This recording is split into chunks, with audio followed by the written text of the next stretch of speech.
Hello, my name is Liliana Reyes, and this is my Lab 2 Motion of Falling Objects for Physics 2211, Summer 2019.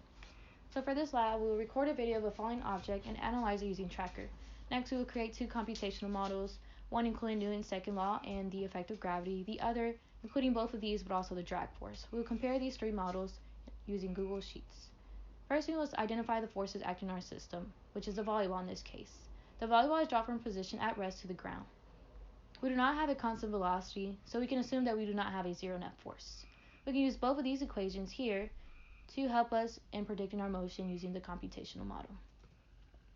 Next, we could use Newton's second law in our computational model. Because our velocity is not constant, we must update both velocity and position as we predict our change of motion. So this is my tracker video. I'm dropping a volleyball, and as you can see in our graph, we do not have a constant velocity because, as you can see, our velocity is not the same throughout our graph. And next, we will take a look at our computational model with the effect of gravity. So we changed our mass, our position and velocity vectors are set at 0. We included our gravity constant right here. We have our j hat, which is the unit vector in the positive y-axis, which is why we have a positive 1 right here. And b was found using a trial and error method to see which best fit our model. So then for our while loop, we set it to the duration of our video, which is 0.6.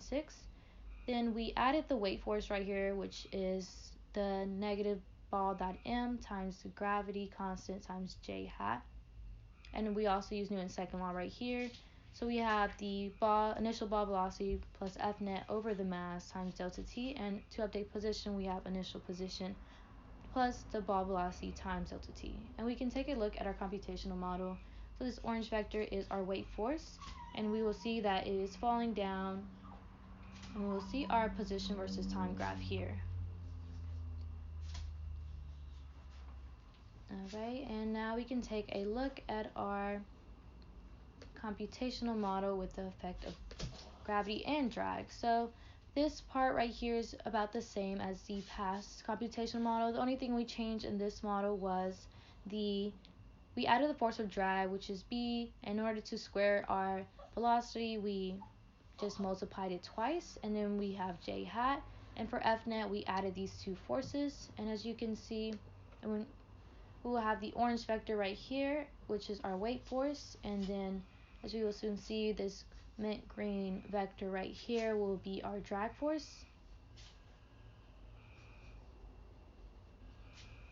And that is about it for our computational models.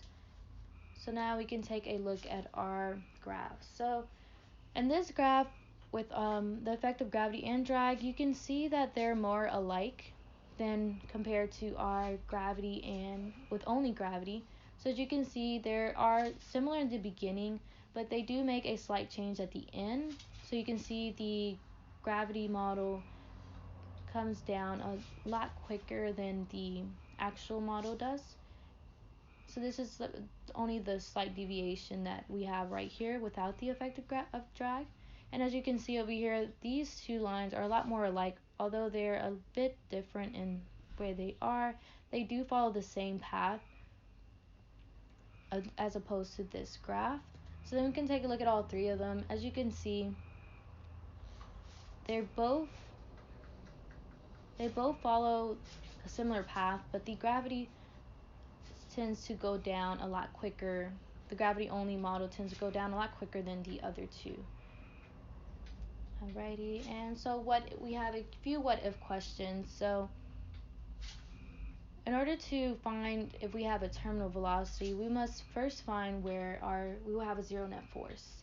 So in order for us to have a zero net force, we will have to have the weight force and drag force be proportional to each other. So if that were to happen, it would only happen in the drag force and the gravity force model, not the one that only includes gravity. And our next question was, imagine the object was initially thrown downward. Would the terminal velocity in this case be the same or different from the case with the same object was initially dropped from rest?